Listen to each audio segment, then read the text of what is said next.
La première catégorie de personnes toxiques dont j'ai horreur, mais horreur de ça, ce sont ce que j'appelle les blablateurs, les friands de potins.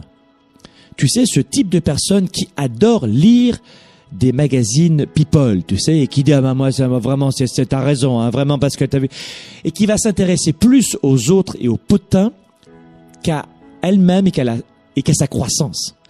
Il y a des gens qui ont tellement peu de choses à dire, tellement peu de choses à faire, tellement peu de défis elles-mêmes envers elles-mêmes pour embrasser la vie et foncer, aller de l'avant, qui n'ont pas de projet, qu'elles arrivent à des situations, elles se disent, bon, moi je m'ennuie, j'ai pas envie de faire d'efforts, c'est tellement plus facile de s'occuper des autres.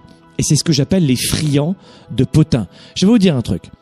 Les 3% de ce monde, les grands esprits, les 3%. C'est pour ça que je dis les grands esprits ou les grands leaders, parce que rien à voir avec l'argent. Tu peux être un 3% et richissime et un 3% avec très peu d'argent, tu vois, mais vraiment avec une beauté cérébrale, une beauté mentale de cœur. Les grands esprits discutent en permanence des idées, des projets, du futur, des défis qu'ils rencontrent et de la façon dont ils pourraient les surmonter. Les grands esprits parlent de croissance, de grandeur.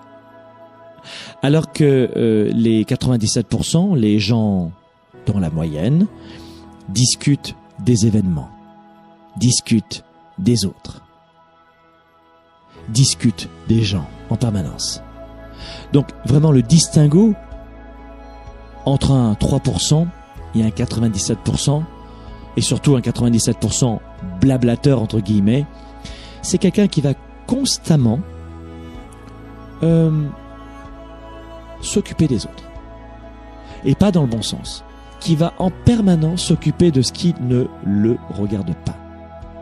En fait, un blablateur, c'est quelqu'un qui constate en général ce que les autres font, qu'il aurait aimé faire, et il va voir tout ce qui ne va pas chez les autres.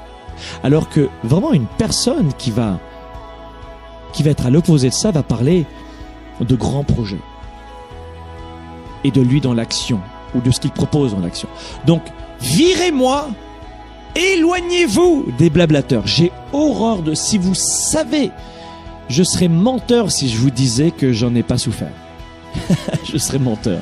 Non, Franck Nicolas, absolument pas, il n'en a pas souffert. Si, j'en ai vraiment souffert de ces gens qui comment on dit au Québec, qui placotent. Et placoter, ça veut dire bavarder, qui blablatent sans arrêt.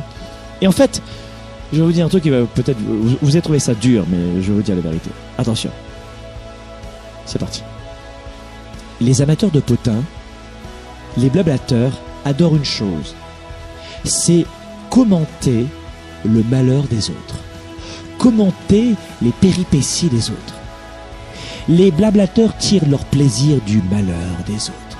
Et ils prennent un malin plaisir à faire ça. Vous savez pourquoi ? Vous savez pourquoi c'est amusant pour eux ?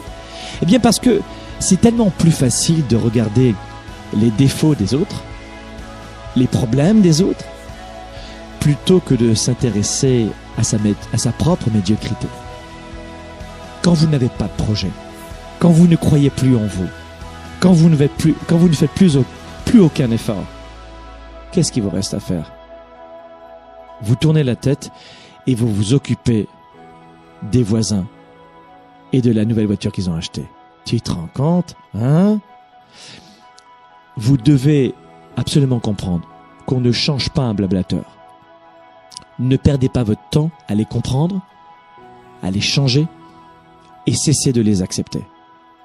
Dans mon entourage, depuis très longtemps, je n'en ai plus un seul.